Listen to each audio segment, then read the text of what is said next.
Hello दोस्तों, रश्मि बायोटी stories में आपका स्वागत है। हाईवे पर ट्रैफिक जाम में फंसा रमन बार बार कार से निकलकर जाम को देखता। उसके सामने अगिनत कारें और ट्रक खड़े नजर आ रहे थे। आज सुबह ही कहा था पति महोदय, यदि मेरे और अदिति के साथ धनतेरस पूजन करना है तो ऑफिस से दोपहर बाद ही निकल लेना, नहीं तो किसी ऑफिस वाली के साथ ही मना लेना, और कल सुबह जल्दी चल कर दोपहर तक घर आ जाना। कम से कम छोटी दिवाली पर तो पहुंच ही जाना। उसका ऑफिस बिल सिटी स्थित उसके घर से 240 किलोमीटर दूर देवदुर्ग में था। वो ऑफिस का बॉस था, लेकिन कार की अधिकता की वजह से अक्सर वीकेंड पर ही घर जा पाता था। आज भी काम में फंसा वो ऑफिस से 4 बजे शाम को निकल सका, और अब 240 किलोमीटर की दूरी ड्राइव करने के बाद हाईवे के भयानक जाम में फंसा हुआ था, और जाम के खुलने के कोई आसार नज़र नहीं आ रहे थे। ट्रैफिक जाम को देखकर चने मूंगफली बेचने वाले हाकर भी कारों के पास मंडरा रहे थे। टाइम पास मूंगफली ले लो बाबूजी, जाम तो पूरी रात भी नहीं खुलने वाला। एक हॉकर उसके पास आकर बोला, भाई यहाँ से बिल सिटी जाने का कोई और रास्ता है? रमन ने उसकी बात अनसुनी करते हुए पूछा, बिल सिटी का तो पता नहीं, लेकिन पीछे की तरफ 8 किलोमीटर दूर पचेंडा गांव की एक सड़क जा रही है। वो सड़क पचेंडा गांव से सीधी रामनगर तहसील जाती है। वहां से बिल सिटी का रास्ता पूछ लेना। आपके पास गूगल मैप तो होगा ही। पचेंडा गांव लोकेशन भरो और चले जाओ। बस एक बात का ध्यान रखना, गलती से भी वो सड़क मत छोड़ना, नहीं तो काली घाटी के बीराने में जा फंसोगे, और वहाँ से तुम्हें गूगल मैप भी नहीं निकाल सकेगा। वो हॉकर पीछे की तरफ इशारा करते हुए बोला। रमन ने एक बार फिर अपने आगे और पीछे कारों की कतार का जायजा लिया। पीछे की कारों और बाईं तरफ के खाली हाईवे तक जाने वाला एग्जिट भी कम से कम 1 किलोमीटर दूर था। उसने उससे पिछली कार के ड्राइवर से रिक्वेस्ट कर उसकी कार पीछे कराई और अपनी कार मोड़कर धीरे धीरे एग्जिट की तरफ चल पड़ा। उसकी देखा देखी कुछ कार वाले भी उसके पीछे चल पड़े। करीब 1 किलोमीटर पीछे की तरफ जाने पर मुझे वापस जाने वाले हाईवे के लिए एग्जिट मिल गया। 8 किलोमीटर वापस चलने के बाद मुझे पचेंडा जाने वाला टूटा फूटा रास्ता मिल गया, और मैंने कार उसी रास्ते पर बढ़ाते हुए अपना गूगल मैप रामनगर जाने के लिए सेट कर दिया। गूगल मैप रामपुर 20 किलोमीटर दिखा रहा था, और अब रात के 8 बज चुके थे।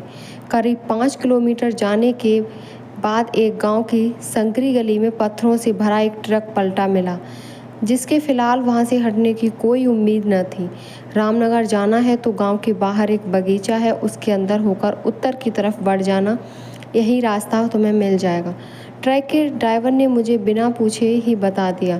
बड़ी मुश्किल से कार बैक गियर में डालकर मैं गांव के बाहर आया, और मेरे बाएं हाथ पर बने बाग के किनारे पर बने रास्ते से कार लेकर चल पड़ा। रात के 9 बज चुके थे और ठंड भी बढ़ने लगी थी। उस कच्चे रास्ते पर लगातार चलते जाने पर एक दोराहा दिखा। अब मैंने गूगल मैप की तरफ देखा तो वो रामनगर मेरे अपोजिट डायरेक्शन में 24 किलोमीटर दिखा रहा था। लगता है लेफ़्ट की तरफ जाता रास्ता मुझे वापस ले जाएगा। ये सोचकर मैंने कार बाईं ओर जाने वाले रास्ते बढ़ा दी। गूगल डायरेक्शन गलत बता रहा था, और रामनगर जाने वाली दूरी अब फिर 20 किलोमीटर हो गई थी और बढ़ती ही चली गई। अंततः मैंने कार रोकी और वापस मोड़कर फिर से पीछे की तरफ चल पड़ा। सामने वही दोराहा थे। इस बार मैंने विपरीत दिशा में जाने की बजाय कार गांव की तरफ मोड़ दी। कई किलोमीटर की ड्राइव के बाद भी गांव या कोई आबादी न मिली। गूगल मैप अब खामोश था, वो अब कोई डायरेक्शन नहीं बता रहा था। मैंने गौर से देखा तो फ़ोन कवरेज एरिया से बाहर था। रात के 11 बज चुके थे और मैं न जाने कहाँ था। मैंने एक बार फिर कार मोड़ी, लेकिन अब वो दोहराव भी नज़र नहीं आ रहा था। दूर कहीं दिए की लौ जैसा कुछ नज़र आया और मैं उस ओर ही गया। करीब 10 मिनट की ड्राइविंग के बाद वो लौ विपरीत दिशा में हो गई, और उस लौ और मेरे बीच एक विशाल खंड था, जिसके अंदर से होकर ड्राइविंग नहीं की जा सकती थी। अब मैं पूरी तरह दिशाहीन था और न जाने कहाँ था। तभी कहीं दूर से आरों के रेयाने की भयानक आवाज़ आई। आवाज़ सुनकर मैं सिर उठा। मैं बुरी तरह भटक चुका था। मोबाइल में नेटवर्क गायब था। समझ नहीं आ रहा था क्या करूं। बस एक ही बात समझ आई कि ऐसे भटकने की बजाय किसी सुरक्षित जगह कार रोक रात गुजारी जाए। लेकिन वो सुरक्षित जगह कहाँ थी, मुझे पता नहीं था। मैं कार को धीरे धीरे चलाते हुए खंडर के विपरीत दिशा में चलता रहा। एक खुले स्थान पर मैंने कार रोक ली। कार की हेडलाइट्स बंद होते ही चारों तरफ अंधेरा छा गया। समय रात के 1 बज चुके थे। मैंने कार के शीशे थोड़े-थोड़े खोल दिए क्योंकि बंद कार में फॉगिंग की वजह से शीशे धुंधले हो चुके थे। उसके बाद बहुत देर तक मैं मोबाइल में उलझा रहा और दिमाग को शांत करने का प्रयास करता रहा। करीब 1:30 पर मैंने कार की सीट सीधी की और सोने का प्रयास करने लगा। मुझे कभी कार में आसानी से नींद नहीं आती, ख़ास तौर पर सीट पर तो बिल्कुल भी नहीं। लेकिन मैं मानसिक और शारीरिक तौर पर इतना थका हुआ था कि मुझे तत्काल बेचैनी भरी नींद आ गई। लेकिन मैं ज़्यादा देर न सो सका। एक बदबूदार सीलन भरी गर्म हवा मेरे चेहरे पर लगने से मेरी आंखें खुली। नींद के आलम में मैं कुछ भी समझ न सका, लेकिन फिर वही हुआ। मैंने गौर से देखा तो कोई जानवर कार के खुले शीशे से अपनी थूथन घुसाकर अपनी सांसें मुझ पर छोड़ रहा था। मैंने आंखें मसलकर देखा तो मेरी खिड़की के पास एक विशालकाय भालू था, जो खुली खिड़की से अपनी थूथन कार के अंदर घुसाने की कोशिश कर रहा था। मैं डर की वजह से एकदम स्थिर हो गया और कार स्टार्ट करने की कोशिश की ताकि मैं वहाँ से कहीं दूर निकल जाऊँ। लेकिन न जाने किस वजह से कार स्टार्ट न हुई और न ही खुले शीशे बंद हो सके। अब वो भालू कार के खुले शीशे से अपने पंजे अंदर घुसाकर मुझ तक पहुँचने की कोशिश कर रहा था और बुरी तरह गुर्रा रहा था। बाहर चारों तरफ धूप अंधेरा था और कार को स्टार्ट करने में मेरे हर प्रयास विफल हो रहे थे। तभी मैंने देखा कार की दूसरी तरफ से भी एक उतर अंदर आने का प्रयास कर रही थी। मैं समझ चुका था बाहर एक नहीं कई भालू हैं जो कार में घुसने का प्रयास। तभी मैंने देखा कार की दूसरी तरफ से भी एक थूथन अंदर आने का प्रयास कर रही थी।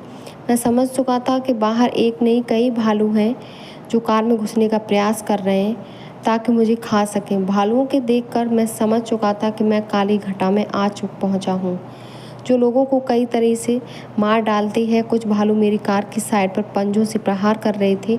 एक भालू कार की छत पर चढ़ चुका था। 2 भालू खुले शीशों से कभी पंजे डालकर कभी थूथन डालकर भयानक आवाज़ें निकाल रहे थे। मुझे लग रहा था कार के शीशे इनके प्रहार के सामने ज़्यादा देर नहीं टिक पाएंगे और शीशे टूटते ही ये मुझे कार से खींचकर निकाल लेंगे।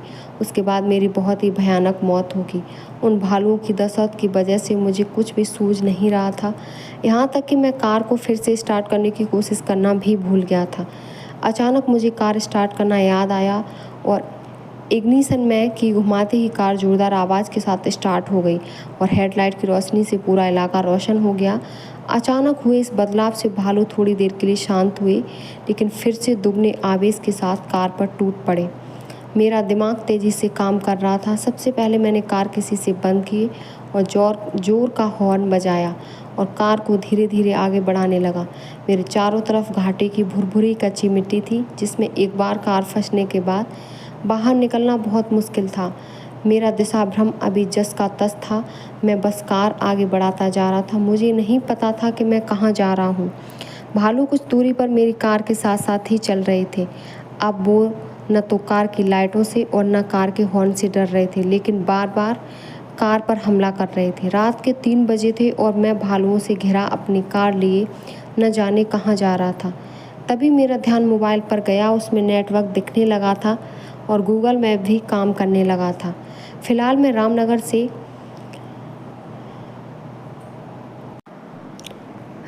से 45 किलोमीटर दूर आ चुका था और डायरेक्शन का एरो विपरीत दिशा में चलने को कह रहा था।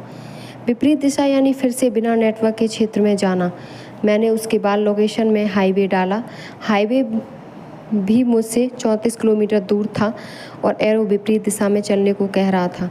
अब मेरे सामने गूगल मैप की बात मानने के अलावा कोई रास्ता नहीं था। मैंने जानबूझकर कार को बड़ी तेज़ी से मोड़ा और मेरे सामने आए भालू पर कार लगभग चढ़ा ही दी थी। इस बात से क्रुद्ध होकर वो भालू बहुत तेज़ी से चिल्लाया और तेज़ी के साथ दौड़ते हुए मेरी कार पर हमला करने लगा। अभी मैं करीब 2 किलोमीटर ही चला था कि मेरी कार के सामने करीब 1 दर्जन भालू नजर आए और उन्होंने पहले वाले भालुओं के साथ मिलकर मेरी कार पर तेज़ी से हमला करना शुरू कर दिया। गूगल मैप काम कर रहा था और मैं रास्ते की हालत को देखते हुए कार की स्पीड को कम या ज़्यादा कर देता था। मेरी कार के चारों भयानक रूप से गुर्राते भालू दौड़ रहे थे और मेरे हाथ पैर बुरी तरह कांप रहे थे।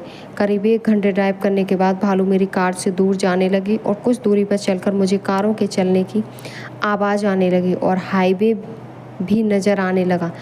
उस हाईवे को देखकर मेरे चेहरे पर एक आशा की मुस्कान आई और भगवान को मुझे जीवन दान देने के लिए धन्यवाद कर अपनी कार हाईवे पर आगे की तरफ बढ़ा दी। उम्मीद करती हूँ मेरी कहानी आपको पसंद आई होगी। अपना विचार कमेंट बॉक्स में ज़रूर बताएं और हमारे चैनल को सब्सक्राइब करें। धन्यवाद।